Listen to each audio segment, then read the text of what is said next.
اليوم أكملت لكم دينكم وأتممت عليكم نعمتي ورضيت لكم الإسلام دينا اعوذ باللہ من الشیطان الرجیم بسم اللہ الرحمن الرحیم احلت لکم بہیمۃ الانعام، حلال کیے گئے ہیں تمہارے لیے چوپاؤں میں سے وہ جاندار جو انعام کی مد میں سے ہیں، مویشیوں کی مد میں سے ہیں۔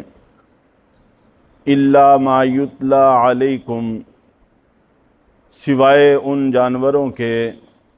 جو تم کو پڑھ کر سنائے جائیں گے۔ غیر محل الصید وانتم حرم، اور جس وقت تم احرام کی حالت میں ہو تو شکار نہیں کر سکتے۔ ان اللہ یحکم ما یرید، یقیناً اللہ تعالیٰ جو چاہتے ہیں حکم عطا فرماتے ہیں۔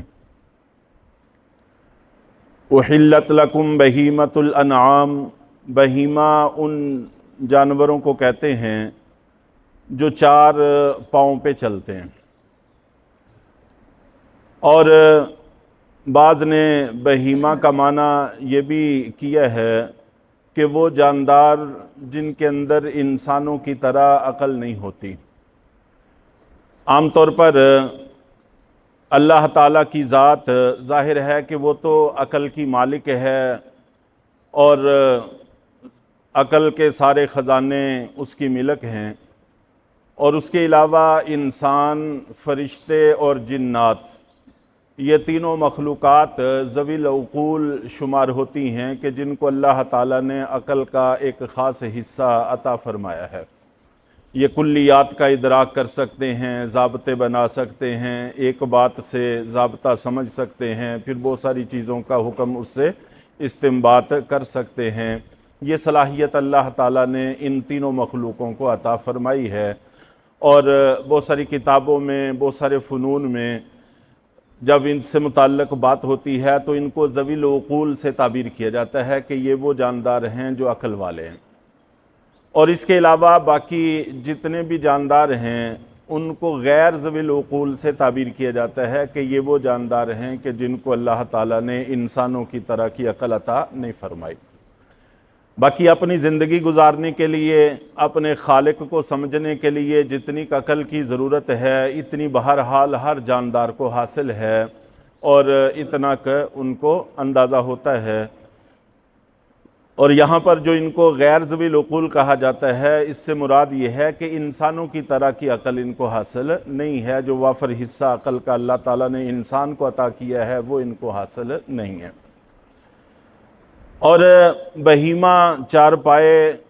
والے، یا پھر چرنے والے جانور، یا پھر عقل نہ رکھنے والے، کم عقل رکھنے والے جانور، اس میں سبھی جاندار شامل ہیں۔ اور اس کے بعد آگے لفظ انعام کا ذکر کیا ہے۔ اگر انعام کا لفظ نہ ہوتا تو پھر سبھی جاندار حلال ہوتے، سبھی کا گوشت جائز ہوتا، لیکن اللہ تعالیٰ نے انعام کا لفظ ذکر کیا ہے۔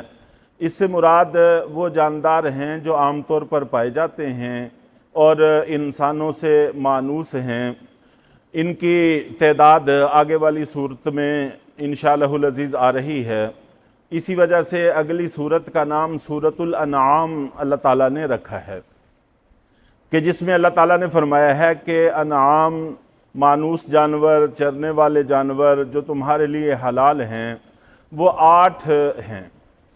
اور ان میں سے بھی اگر نر مادہ کی تقسیم نہ ہو تو 4 بنتے ہیں: اونٹ، گائے، بھیڑ اور بکری۔ جب ان کو ہم نر مادہ میں تقسیم کریں تو پھر یہ 8 بن جاتے ہیں۔ اونٹ نر ہو اور مادہ دونوں حلال ہیں، دونوں کو کھانا جائز ہے، ان کا دودھ پینا جائز ہے۔ اسی طرح گائے اور بھینس بھی گائے کے مفہوم میں داخل ہے، اس لیے کہ وہ گائے کی ہی ایک بڑی قسم ہے۔ اس لیے جہاں پر گائے نر اور مادہ ان کی حلت ثابت ہوتی ہے تو بھینس وہ بھی گائے ہی کی ایک قسم ہے، تو اس کی حلت، اس کا دودھ پینا یہ بھی حلال ہوتا ہے۔ اور اسی طرح بکری نر مادہ اور بھیڑ نر مادہ، یہ 8 قسم کے جانور ہیں جو اللہ تعالیٰ نے ہم پر حلال کیے ہیں۔ اور اسی طرح وحشی اور جنگلی جانوروں میں سے جو مانوس نہیں ہوتے، ان چاروں میں سے کسی کے بھی مشابہ ہوں تو وہ بھی حلال ہیں، جیسے ہرن، بارہ سنگا، نیل گائے اور جنگلی بھینسیں، بہت سارے جانور ہیں جو جنگلوں میں پائے جاتے ہیں، تو وہ بھی ان کے مشابہ ہونے کی وجہ سے ہمارے لیے حلال ہیں، ان کا کھانا جائز ہے۔ اور جن جانوروں کے کھانے کی ممانت آئی ہے ان کا تذکرہ تو انشاءاللہ العزیز اسی صفحے پر آگے جا کے آ رہا ہے، حرمت علیکم المیتۃ والدم وغیرہ کے ضمن میں۔ تو لیکن ان سب کو حرام کرنے کی خاص وجوہات ہیں، جیسے مثال کے طور پر خنزیر ہے، اس کا استعمال کرنے سے، اس کے کھانے سے انسان میں غیرت ختم ہوتی ہے، اور غیرت کی جگہ پر بے غیرتی وجود پکڑتی ہے، تو اللہ تعالیٰ نے اس کو نجس العین قرار دے دیا ہے، جس کا کچھ بھی استعمال کرنا جائز نہیں ہے۔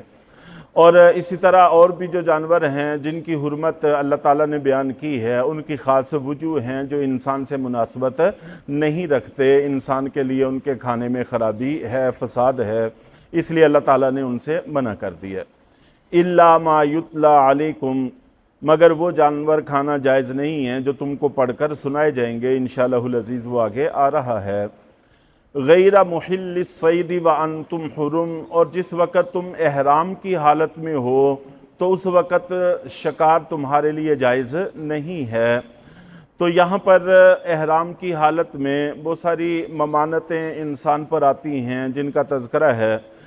جیسے یہ بالکل ایسے ہی ہے جیسے انسان نماز شروع کر دیتا ہے، اللہ اکبر تکبیر تحریمہ کہہ کے نماز شروع کرتا ہے،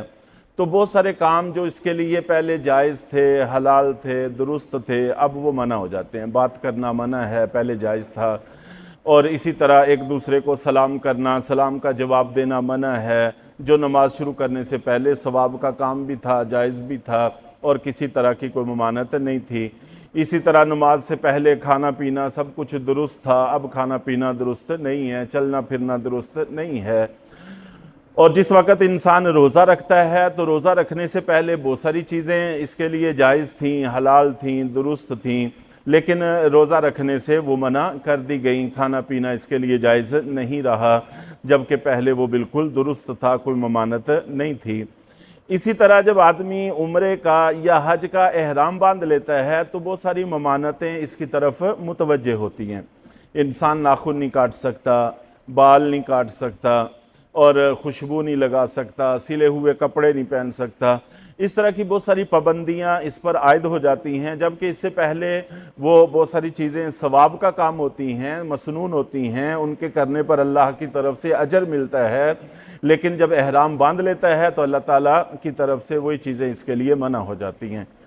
اور انہی میں سے ایک چیز شکار بھی ہے، اور شکار کے حوالے سے پھر خاص طور پر بڑی یہاں پر باریک بات ہے، اور ہمارے لیے بڑی حکمت کی بات بھی ہے کہ خشکی کے شکار منع کیے گئے ہیں،